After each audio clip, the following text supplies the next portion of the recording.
जालना मुंबई वंदे भारत एक्सप्रेसचं उद्घाटन। या ट्रेनला छत्रपती संभाजीनगर, मनमाड, नाशिक आणि ठाणे असे 4 थांबे। महाराष्ट्रातली ही 6वी वंदे भारत एक्सप्रेस।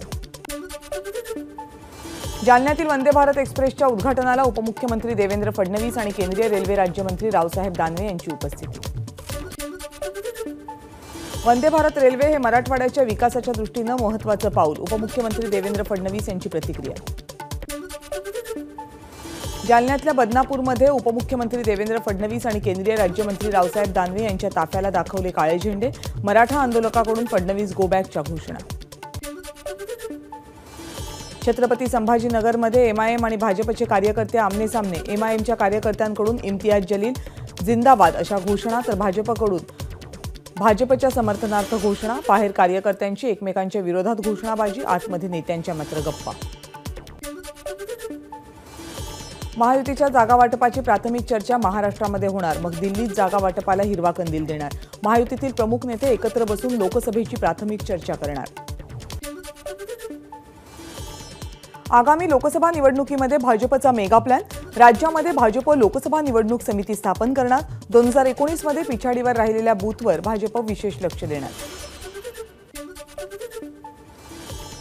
मकर संक्रांतीच्या पार्श्वभूमीवर राज्यभरात महायुतीचे मेळावे होणार। 14 जानेवारीला भाजप, शिवसेना, राष्ट्रवादी काँग्रेसच्या कार्यकर्त्यांचे एकत्रित मेळावे। माझ्याकडे अजूनही अयोध्येतलं राम मंदिर प्राणप्रतिष्ठा सोहळ्याचं निमंत्रण आलेलं नाही, उद्धव ठाकरेंची माहिती। मनात येईल तेव्हा अयोध्येत जाईन, उद्धव ठाकरेंचं वक्तव्य।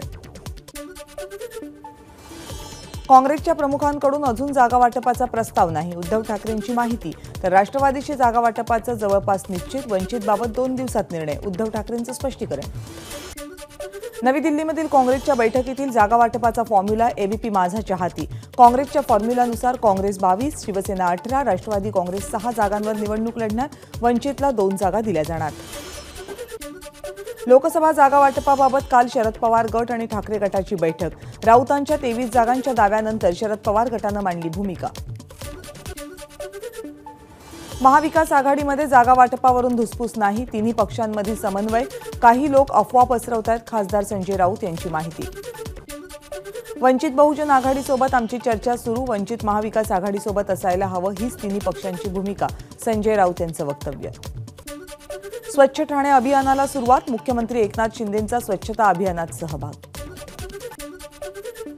मी घरी बसणारा मुख्यमंत्री नाही, मी फील्डवर उतरणारा, लोकांमध्ये जाणारा मुख्यमंत्री।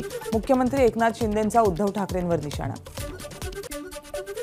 भजनी मंडळात मुख्यमंत्री एकनाथ शिंदे सहभागी, टाळ हाती घेऊन मुख्यमंत्री भजनात दंग। आत्ताचे मुख्यमंत्री भेटतात तरी आधीचे मुख्यमंत्री भेटतही नव्हते, संदीप देशपांडेंचा निशाणा उद्धव ठाकरेंवर। पिंपरी चिंचवडचे संजोग वाघेरे यांचा ठाकरे गटामध्ये प्रवेश, मातोश्रीवर बांधलं शिवबंधन। पंतप्रधान नरेंद्र मोदी 12 जानेवारीला सोलापूर दौरा करण्याची शक्यता। नाशिकचा दौरा झाल्यानंतर पंतप्रधान सोलापुरात, कामगारांसाठी गृहसंकुलाचं करणार लोकार्पण। बीड जिल्ह्यामध्ये 5 वर्षात 4714 महिलांच्या गर्भपिशव्या काढल्या। 55% महिलांचे ऑपरेशन्स खासगी रुग्णालयात। गर्भपिशवी काढण्याच्या प्रकारांमध्ये पुन्हा एकदा वाढ। रायगड जिल्ह्यातल्या ताम्हिणी घाटामध्ये खासगी प्रवासी बसचा अपघात, 2 महिला प्रवाशांचा मृत्यू, 55 जण जखमी।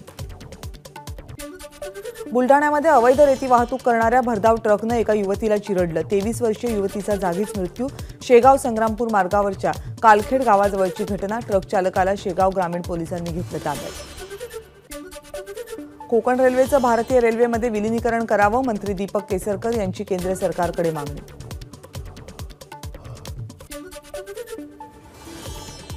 मुंबईमध्ये 500 चौरस फुटांपर्यंतच्या घरांसाठी मालमत्ता करमाफी कायम, पण त्याहून मोठी घरं असणाऱ्यांच्या मालमत्ता करात 15 ते 40% वाढ होणार, महापालिकेचा निर्णय।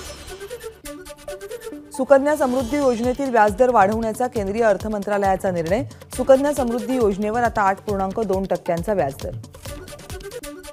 काँग्रेसचे नेते सुनील केदार यांच्या जामीन आणि शिक्षेला स्थगिती, या अर्जावर आज निर्णय येणार। आतापर्यंत केदार यांना न्यायालयाकडून कोणताही दिलासा नाही।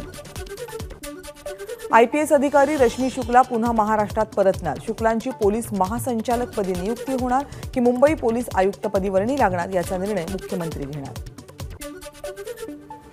मुंबईहून दिल्लीला जाणाऱ्या गाड्यांचा वेग ताशी 160 किलोमीटर करण्यासाठी जे काम सुरू होतं ते अंतिम टप्प्यात आले। हे काम पूर्ण होताच मार्चपासून रेल्वेनं 12 तासात दिल्ली गाठणं शक्य होईल। सध्या या प्रवासासाठी लागतायत 16 तास। आक्रोश मोर्चाचा आजचा चौथा दिवस। शिरूर आणि बारामतीत लोकसभा मतदारसंघाचा दौरा करून आक्रोश मोर्चा आज पुणे जिल्हाधिकारी कार्यालयावर। अजितदादांमुळे सुप्रिया सुळे आणि अमोल कोल्हेंना संघर्ष यात्रा काढावी लागली। अजितदादांनी या दोघांनाही कामाला लावलं। अमोल मिटकरींचा टोला।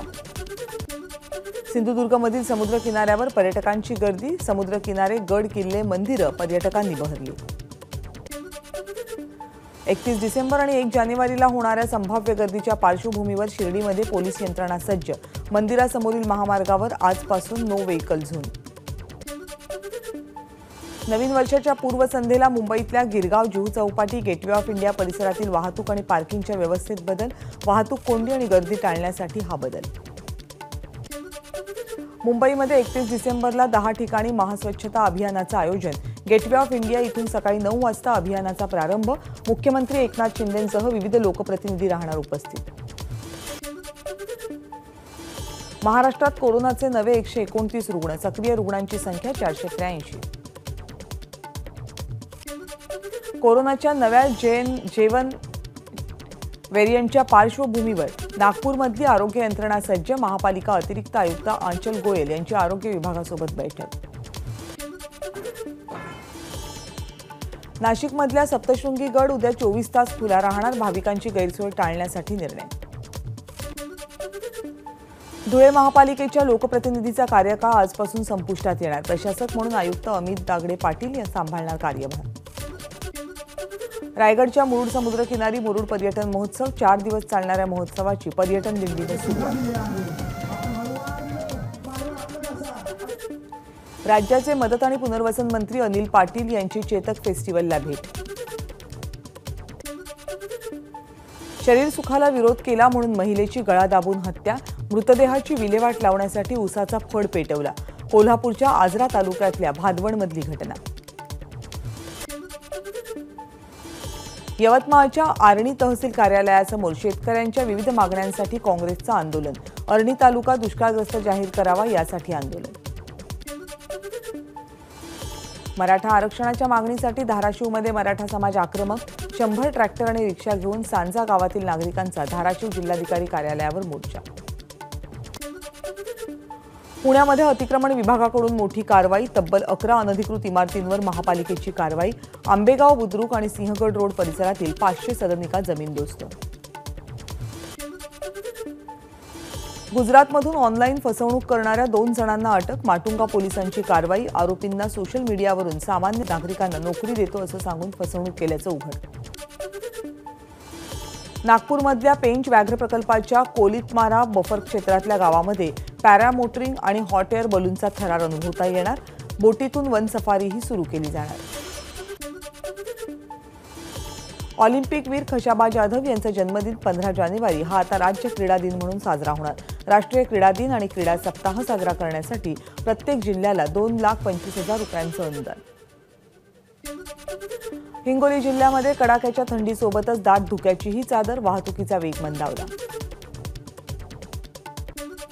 वसई कला क्रीडा महोत्सव दरम्यान दुर्घटना। प्रेक्षक गॅलरी कोसळून 15 जण जखमी। जखमींवर वसई पारनाका इथं महापालिकेच्या रुग्णालयात उपचार।